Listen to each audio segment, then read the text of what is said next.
நெருப்பு இல்லாம புகையாது. அண்ணன் ஏதோ தப்பு பண்ணிருக்காரு, அதான் அவரால எதுவுமே பேச முடியல.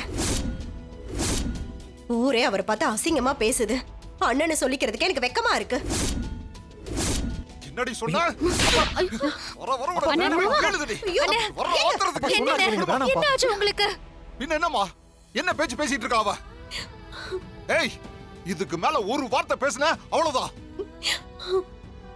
என் மச்சானாவது ஒரு பொண்ணை ஏமாத்துறதாவது.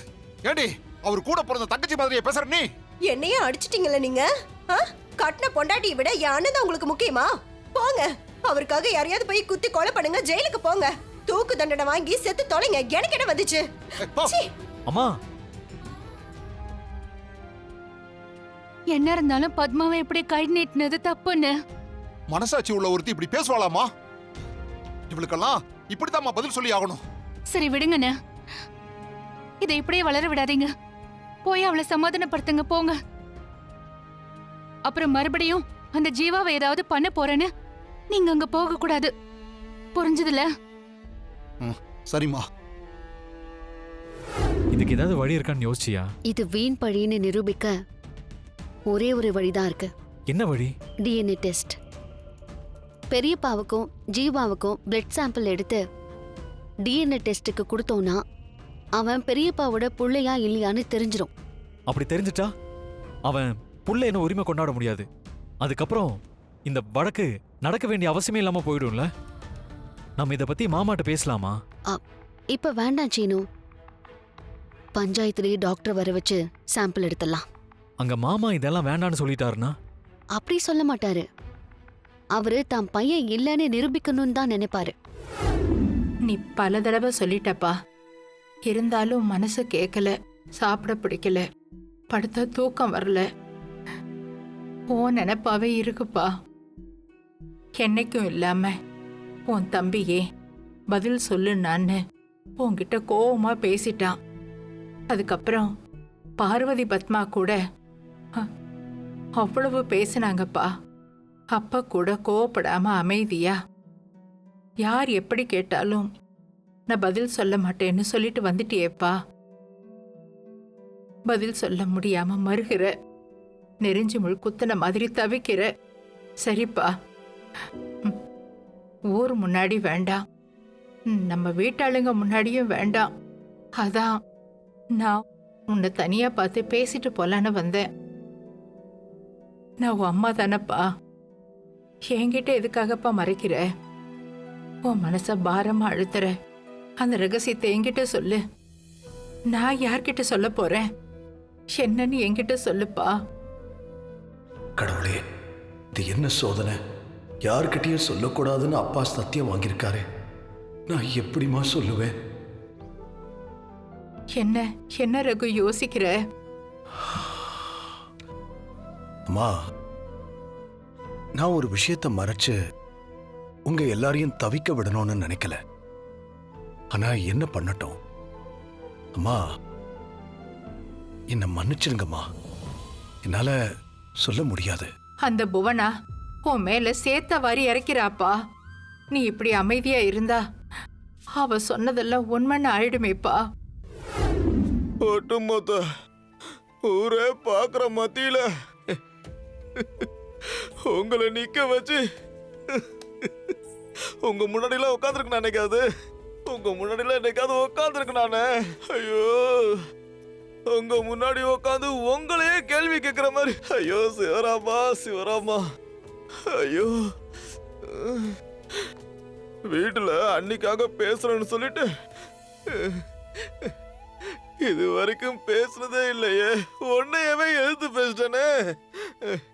ஐயோ அண்ணன், என் நெஞ்ச வெடிக்கிற மாதிரி இருக்குண்ணே.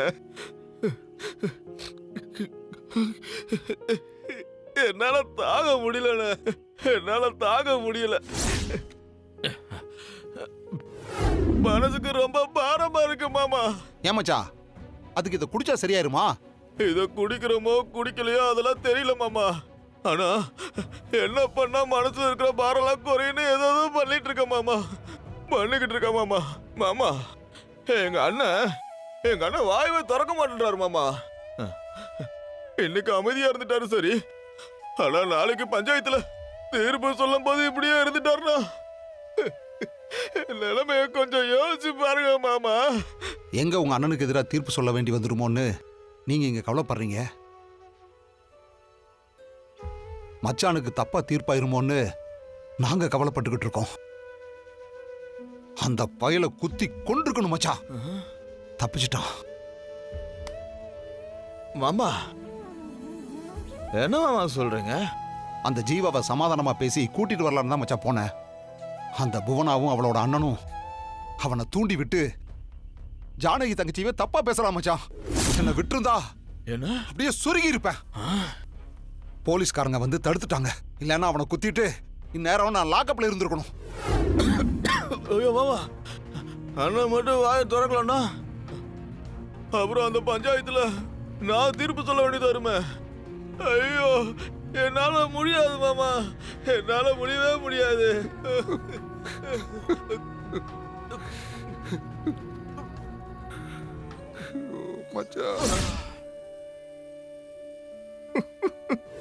ஏன் ஜானகி, என்னால பத்மா பார்வதின்னு வீட்டில் இருக்கிறவங்களே சந்தேகப்பட ஆரம்பிச்சிட்டாங்க. ஆனா இதுவரைக்கும் நீ எனக்கு ஆதரவா தான் பேசிக்கிட்டு இருக்க. என்கிட்ட மறைக்காம சொல்லு. என்னங்க சொல்லணும்? என் மேல உனக்கு துளி கூட சந்தேகம் வரலையா?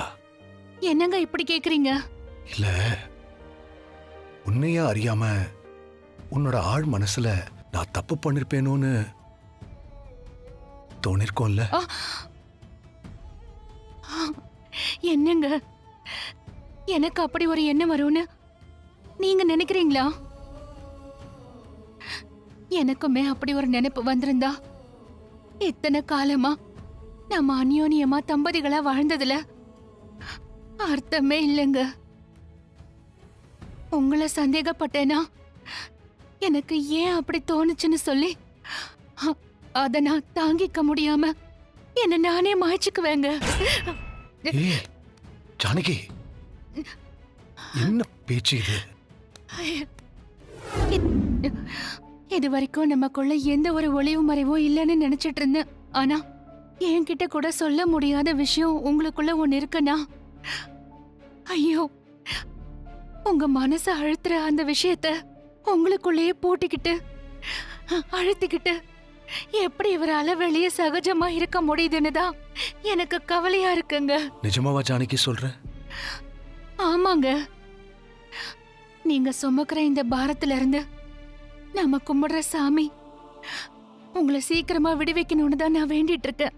அதனாலதான் நான் எதையும் தெரிஞ்சுக்கணும்னு ஆசைப்படலைங்க. நீ என் மனைவியா அமைஞ்சது நான் ஏதோ முன் ஜென்மத்துல செஞ்ச புண்ணியம் தான் நினைக்கிறேன் ஜானகி.